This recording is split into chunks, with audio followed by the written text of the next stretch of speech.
Good morning friends. So welcome to our Saturday question and answer series. इस बार का question है कि हमारे अल्ट्रासाउंड लेवल 1 में नेजल बोन हाइपोप्लास्टिक आई है, इसका क्या सिग्निफिकेंस है। देखिए, नेजल बोन हाइपोप्लास्टिक आना एक बहुत इंपॉर्टेंट सॉफ्ट टिश्यू मार्कर है।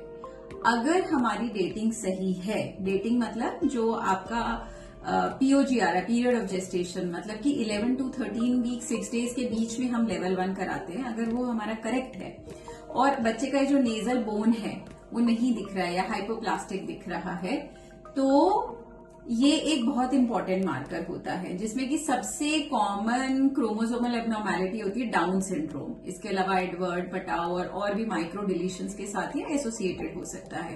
तो पहले तो ये देखना है कि कोई सॉफ्ट टिश्यू मार्कर तो नहीं दिख रहा है, ठीक है। सेकेंड चीज ये है कि अगर ये हाइपोप्लास्टिक बोन दिख रही है, then definitely it needs further more testing. तो हम ड्यूअल मार्कर कराते हैं.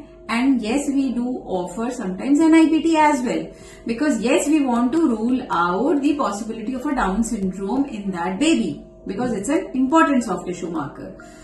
अब इसके बाद सिंस इसमें हम रिस्क रेशियो वगैरह देखेंगे और अब इसके अकॉर्डिंगली वी विल ऑफर, अगर इसमें ये हाई रिस्क आता है then we will offer a further testing, जिसमें कि 13 वीक 6 डेज से नीचे है तो हम सीवीएस ऑफर कर सकते हैं, और अगर उसके ऊपर है तो हम एमनियोसेंटेसिस ऑफर कर सकते हैं।